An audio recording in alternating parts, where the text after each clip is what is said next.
Bom dia a todos. É com imenso prazer que a gente vai iniciar esse curso de gerenciamento de unidade de terapia intensiva. Para a gente iniciar, a gente vai trabalhar alguns conceitos, a gente vai fazer a revisão em cima de alguns assuntos, para quando a gente for ver a classificação, os níveis de dependência, interdependência, esse conhecimento ficar mais claro para vocês. Tudo bem? A gente vai fazer uma pequena revisão sobre alguns aspectos fisiopatológicos, tudo bem? E essa revisão ela vai vir para acrescentar o conhecimento de vocês, então muitos que já formaram já deixaram esse conhecimento para trás, outros que estudaram, já estão estudando ainda, viram algumas coisas, tá? Porém aqui eu vou entrar com mais alguns detalhes em cima de algumas matérias que nós vamos ver, principalmente nesse primeiro dia. Beleza, pessoal?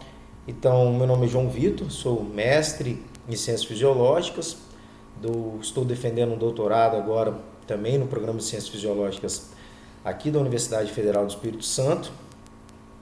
Sou pesquisador, já trabalhei em várias linhas de pesquisa, tanto com animais quanto com seres humanos.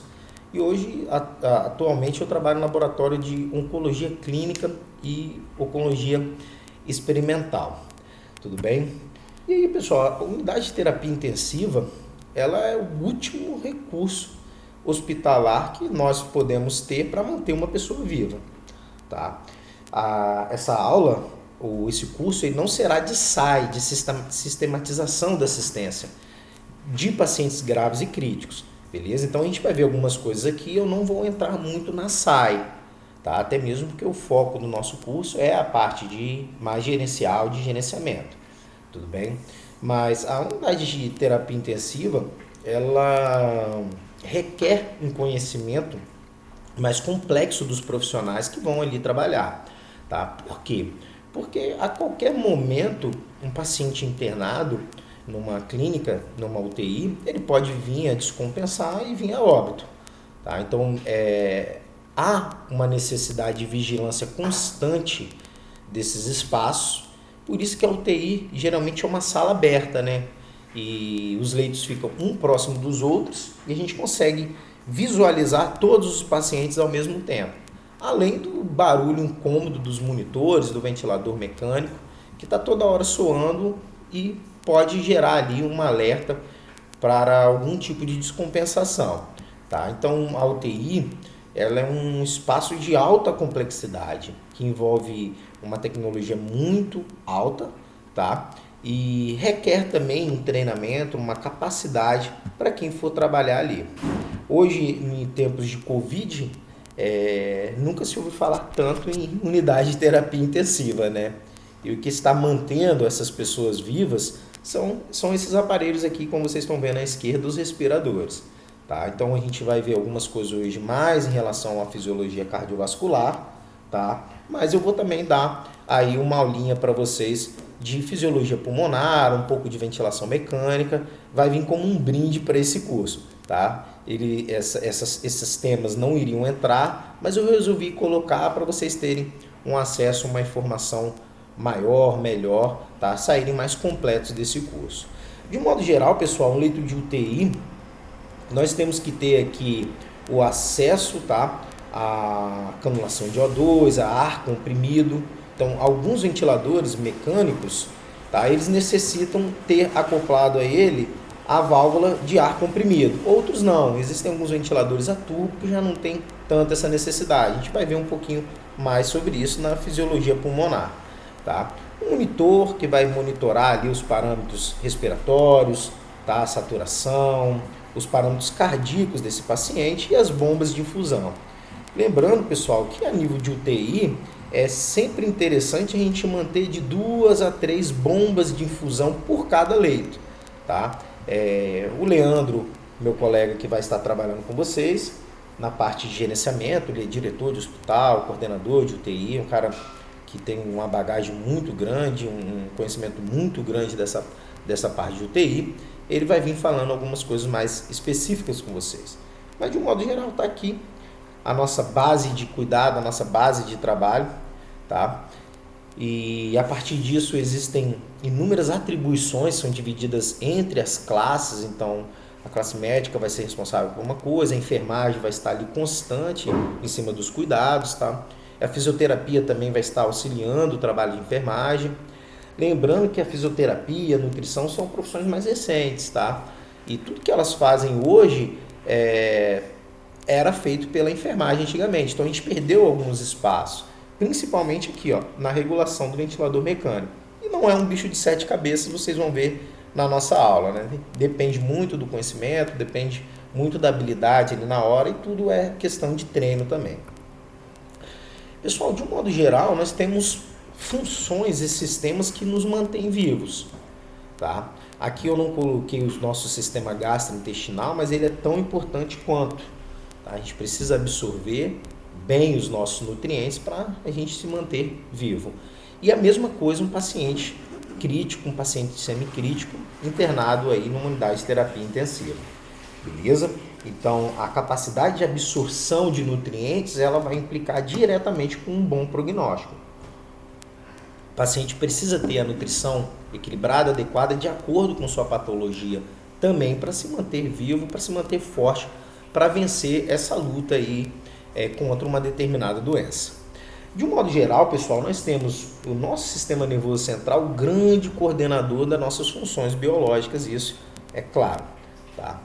E tirando o aspecto neurológico, que pode ser afetado em muitos casos com pacientes críticos, normalmente nós vamos ficar mais de olho nessas 3 funções aqui embaixo. Então a função cardíaca, ela é um viés importante. A gente vai ver que a maioria das mortes ou das internações hospitalares, elas ocorrem por condições ou causas cardiovasculares, tá?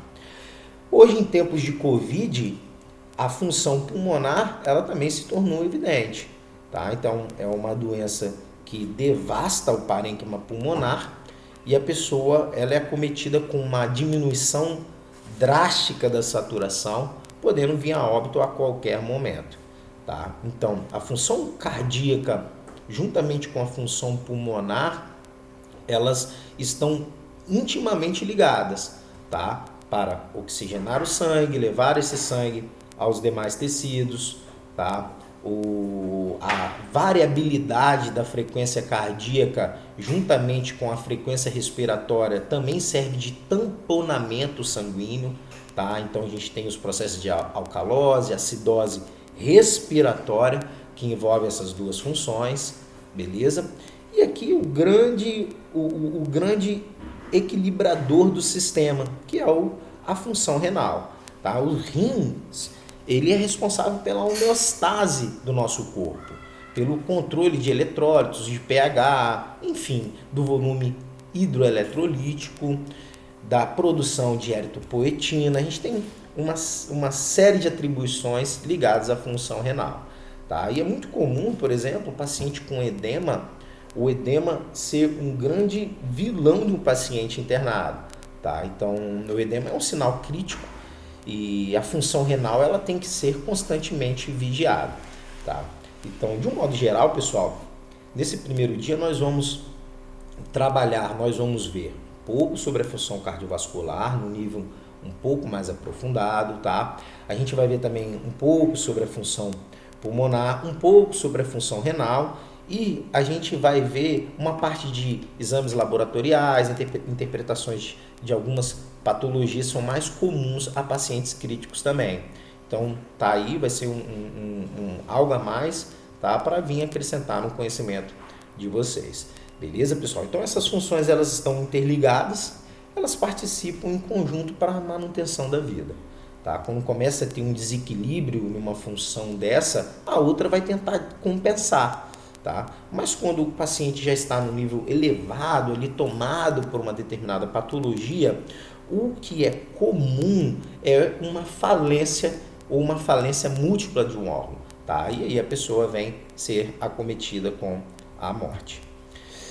Esse conhecimento, pessoal, entre as diferentes funções do nosso corpo, ele é bem antigo.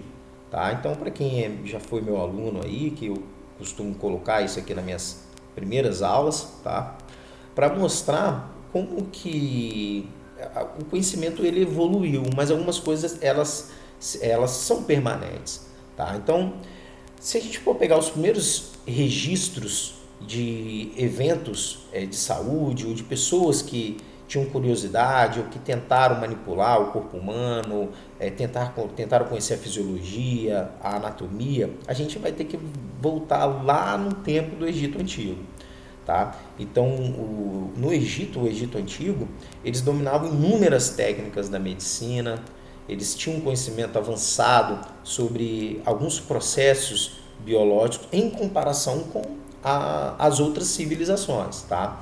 Então, os egípcios, por exemplo, eles anestesiavam, eles tinham drogas indutoras da sedação, enquanto no nosso mundo ocidental esse conhecimento só veio há pouco tempo atrás, mais recentemente. Tá? Então, o Imhotep ele foi um desses grandes desbravadores da medicina antiga. Tá? Ele foi um anatomista, fisiologista, e ele explorou, ele fez a abertura de inúmeros corpos para entender como que a nossa máquina funciona. Esses conhecimentos, pessoal, eles foram sendo adquiridos e passados aí ao longo de gerações. E na Grécia Antiga, principalmente na época de Hipócrates, tá? Começou a surgir teorias. Tá? E uma dessas teorias que surgiu na Grécia Antiga, se espalhou para o mundo inteiro, é o que a gente chama de teorias dos 4 humores. Por que eu estou falando isso? Porque, pessoal, o paciente crítico, um paciente grave, ele vai manifestar, tá, a sua gravidade ou a sua doença de acordo com alterações que são visíveis. Algumas alterações são macro alterações, elas são visíveis, a gente consegue enxergar, a gente consegue sentir o odor, tá? Outras não, outras eu preciso ir ali fazer um exame bioquímico para investigar. E essa teoria dos 4 humores que passou por Hipócrates, Aristóteles, a gente tem aqui Andreas Vesalius, que é considerado um dos grandes anatomistas da história moderna, e até Galeno, eles diziam que o nosso corpo ele possuía humores, e existiam 4 humores que eram prevalentes, tá? E esses humores, que são líquidos, eles deveriam estar em equilíbrio. E quando esses humores estavam em equilíbrio, a pessoa estava com saúde. Então, se o humor que circunda o nosso pulmão está equilibrado, está saudável, o humor que circula nossos vasos sanguíneos, ele estiver equilibrado, o humor que circula no nosso fígado e no nosso baço, eles também estiverem equilibrados, as pessoas estarão com saúde, tá? E elas com saúde elas conseguem viver de modo mais equilibrado, de modo mais saudável, etc. Agora, a observação de pacientes doentes e pessoas que não tinham saúde, ou pessoas que tinham alguma debilidade, eles procuravam uma resposta sobre isso, né? Então, muitas patologias são comuns hoje, como o cálculo renal, tá? Um cálculo biliar, por exemplo, alguma alteração a nível de baço, tá? As inúmeras alterações da nossa corrente sanguínea, do nosso sistema circulatório, a própria diabetes, que é conhecida há milênios, né? Onde que eles botavam a urina em algum lugar para ver se chegavam formigas ali para próximo dessa urina. Eles passaram então a dizer que o equilíbrio, a saúde, ela estava correlacionada com essa capacidade do ser humano ou essa capacidade do corpo se manter equilibrada. Então, essa capacidade de equilíbrio, ela está relacionada à saúde. Quando havia um desequilíbrio, esse desequilíbrio era o responsável pelos processos patológicos. Então, a gente tem aqui esses humores, tá? E eles acreditavam até mesmo que a prevalência de um humor sobre o outro estava relacionada até com a característica psicológica da pessoa. Então, isso é muito interessante, onde eles acreditavam, se a pessoa tinha uma sobreposição, por exemplo, do humor colérico, tá? Porque ele tinha uma mistura aqui da bile amarela, tá? Juntamente com outros componentes que tornava ela mais enérgica, mais colérica. tá? Enquanto o sanguinolento, ele tinha uma mistura aqui dos humores sanguíneos com o humor quente da bile amarela. A bile amarela é a bile produzida no fígado, tá? Enquanto a pessoa mais fleumática, ela tinha uma sobreposição do humor dos pulmões, tá? A bile negra é o sangue que circula no baço. Então, lembrando que o baço é um órgão linfóide secundário, ele é responsável em filtrar o sangue, tá? E a pessoa tinha, então, um comportamento mais melancólico, tá? Então, é muito interessante, porque hoje, por exemplo, a gente sabe que se há uma alteração no pulmão da pessoa, a gente pode identificar essa alteração por diversas técnicas, por exemplo, de imagem, de raspagem, de coleta de tecido pulmonar, a gente vai identificar se tem algum problema. No sangue é a mesma coisa, tá? As alterações a nível de baço também, a nível de fígado também, tá? Então, por mais que esse conhecimento hoje ele ficou lá para trás, algumas coisas estão enraizadas na medicina ocidental em relação a essa linha de raciocínio, tá? E realmente nós podemos avaliar a função de um determinado tecido de acordo com as suas características, de acordo com o tipo de humor, com o tipo de produto que ele está produzindo. Por exemplo, o paciente está ruim, o coração dele deu uma pestanejada, o que você vai mandar fazer? Vai fazer um eletrocardiograma, vai dosar uma troponina T, uma troponina I, vai dosar uma PCR. Por exemplo, o fígado, você está com suspeito, o paciente está com cálculo biliar, ou está com uma esteatose hepática, está com alguma alteração hepática, o que você vai dosar? As transaminases. Vai mandar fazer um exame de imagem, vai dosar as transaminases, e ali você vai tentar identificar se realmente é uma alteração no tecido hepático. Beleza, pessoal? Então, essa teoria ela durou aí até por volta do século XVII, então, para vocês verem quanto que ela é recente, e o processo de não saúde, o processo patológico, estava associado a esse desequilíbrio. E hoje a gente sabe exatamente que ocorre esse desequilíbrio, tá? E quando a pessoa, quanto mais frágil, mais crítica, mais desequilibrado o sistema dessa pessoa é. Beleza, pessoal?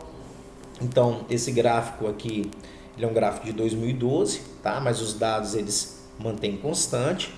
A gente tem um maior índice de morte em todo o mundo relacionado às doenças isquêmicas e doenças do coração.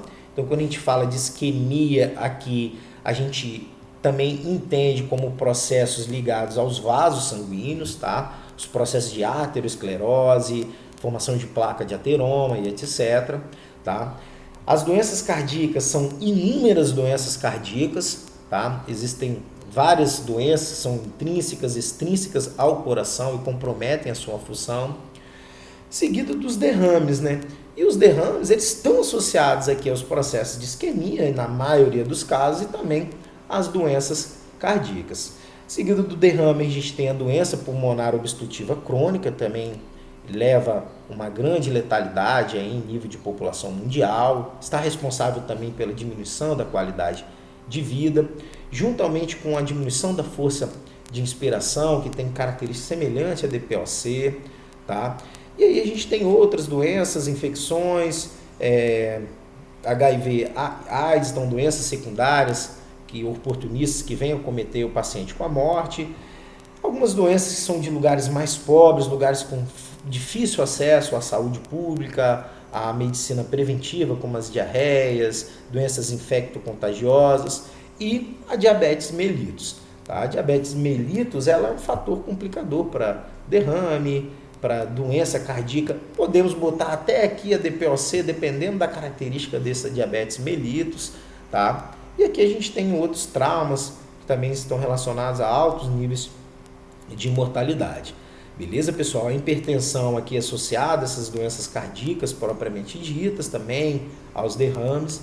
Então, de um modo geral, se a gente pegar o que está correlacionado com as alterações cardiovasculares, nós temos boa parte das mortes do mundo inteiro ocorrendo por alterações do sistema cardiovascular como um todo.